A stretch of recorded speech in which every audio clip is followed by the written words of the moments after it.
I want you to imagine that you're a lion and it's coming to be evening time and you're so hungry. You just want to go to bed, but you're so hungry, you need to eat something. But you're limiting yourself. You're telling yourself, I'm a fat fuck of a lion. I need to keep it small. I need to keep it light. I need to keep it humble. So you go around and you're looking for bugs and mice. And that's all that you find. That's all that you find is bugs and mice. And you eat your little bugs and your mice. And you can convince yourself that you're full off of that you're satisfied. But you know deep down that you're not. Your stomach is still growling. You want more. And so eventually you get sick of this. You get sick of this bug and mice diet because it's not filling you. And you decide to start looking for big ass juicy gazelles. Okay.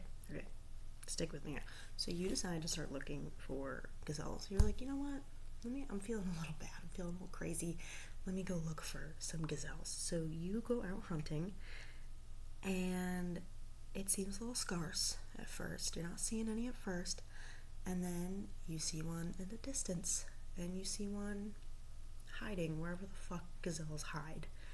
You see one by some water, and more of these gazelles are popping up, and you fucking attack, and you eat your big juicy ass gazelle, and you go to bed happy with a full stomach that night, right? Hear me out.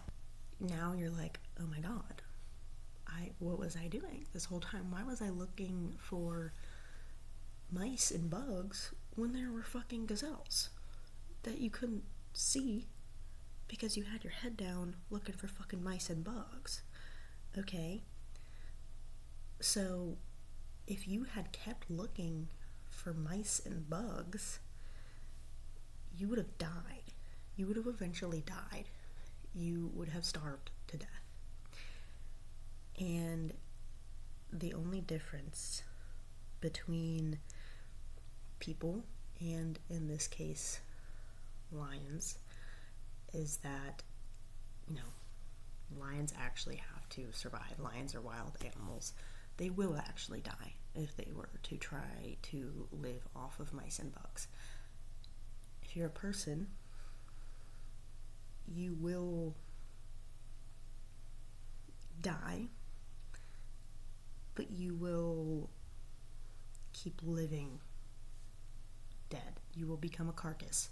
You'll become a shell that will continue on lifeless for many, many years if you keep putting up with things that don't satisfy you, that don't fill you.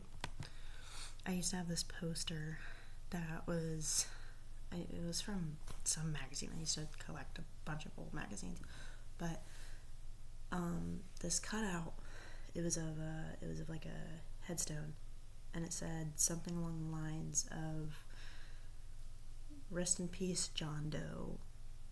Lived till 91, died in his 30s." And I think that's, yeah, we all have this desire inside of us. And, if you're a lion, that desire is for gazelles. But now I'm going to talk in human terms. We all have this desire inside of us for something bigger than ourselves. Something that maybe we really enjoyed as a child, or something that we've always wanted to try, something that just looks so big and juicy and fucking delicious. And somewhere along the way, we were told that we can't have that. And we decide to just accept that. And every now and then throughout our lives, we'll be reminded that thing is still there. And somehow other people can have it, but we can't. We can't. You're just not that type of person. You just don't have what it takes. For whatever reason, that thing is out of reach. And you'll keep being reminded, like, hey, it's out there.